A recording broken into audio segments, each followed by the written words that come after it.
the heathen, Lord, are come, responsive thus, the trinal now, and now the virgin band quaternion, their sweet psalmody began, weeping, and Beatrice listened, sad and sighing, to the song, in such a mood, that Mary, as she stood beside the cross, was scarce more chined. But when they gave her place to speak, then, risen upright on her feet, she, with a colour glowing bright as fire, did answer, Yet a little while, and ye shall see me not, and, my beloved sisters, again a little while, and ye shall see me. Before her then she marshalled all the seven, and, beckoning only motioned me, the dame, and that remaining sage, to follow her. So on she passed, and had not set, I ween, her 10th step to the ground, when with mine eyes her eyes encountered, and, with visage mild, So mend thy pace, she cried, that if my words address thee, thou mayst still be aptly plagued to hear them. Soon as duly to her side I now had hastened, Brother, she began, why makest thou no attempt at questioning, as thus we walk together? Like to those who, speaking with too reverent an awe before their betters, draw not forth the voice alive unto their lips, befell me shall that I in sounds imperfect thus began, Lady, what I have need of, that thou knowst, and what will suit my need. She answering thus, of fearfulness and shame, I will, that thou henceforth do rid thee, that thou speak no more, as one who dreams. Thus far be taught of me, the vessel, which thou saw'st the serpent break, was and is not, let him, who hath the blame, hope not to scare God's vengeance with a sob. Without an heir forever shall not be that eagle, he, who left the chariot plumbed, which monster made it first and next to prey. Plainly I view, and therefore speak, the star's eon now approaching, whose conjunction, free from all impediment and bar, brings on a season, in the which, one sent from God, 500, 5, and 10, do mark him out, that foul one, and accomplice of her guilt, the giant, both shall slay. And if perchance my saying, dark as Themis or as Sphinx, fail to persuade thee, since like them it foils the intellect with blindness, yet ere long events shall be the naiads, that will solve this knotty riddle, and no damage light on flock or field.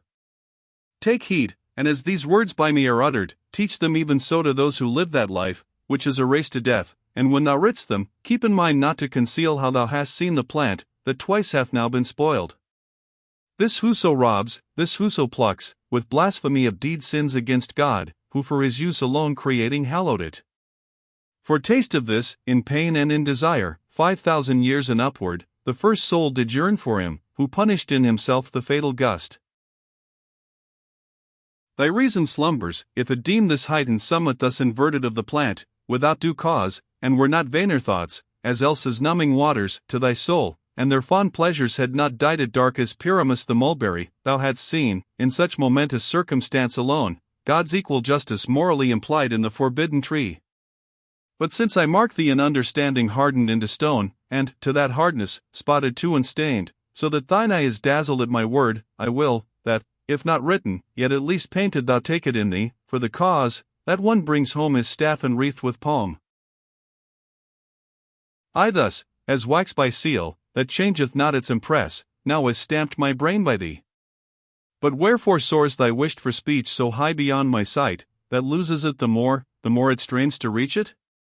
To the end that thou mayst know, she answered straight, the school, that thou hast followed, and how far behind, when following my discourse, its learning halts, and mayst behold your art, from the divine as distant, as the disagreement is twixt earth and heaven's most high and rapturous orb.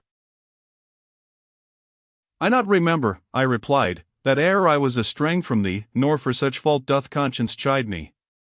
Smiling she returned, if thou canst not remember, call to mind how lately thou hast drunk of Lethe's wave, and, sure as smoke doth indicate a flame, in that forgetfulness itself conclude blame from thy alienated will incurred. From henceforth verily my words shall be as naked as will suit them to appear in thy unpractised view.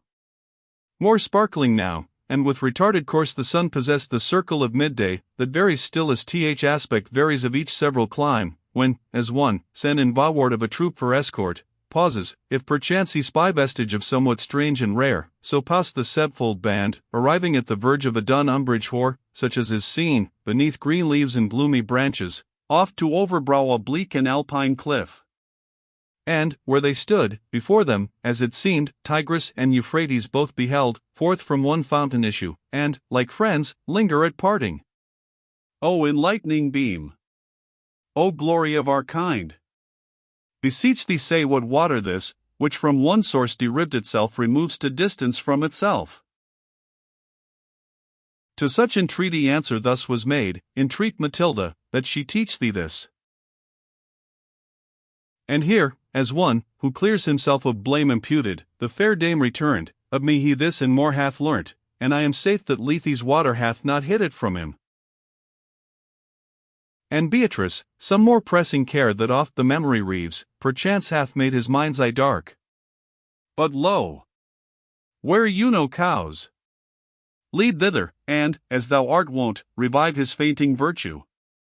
As a courteous spirit, that proffers no excuses, but as soon as he hath token of another's will, makes it his own, when she had ta'en me, thus the lovely maiden Emelvied her on, and called to Statius with an air most ladylike, come thou with him.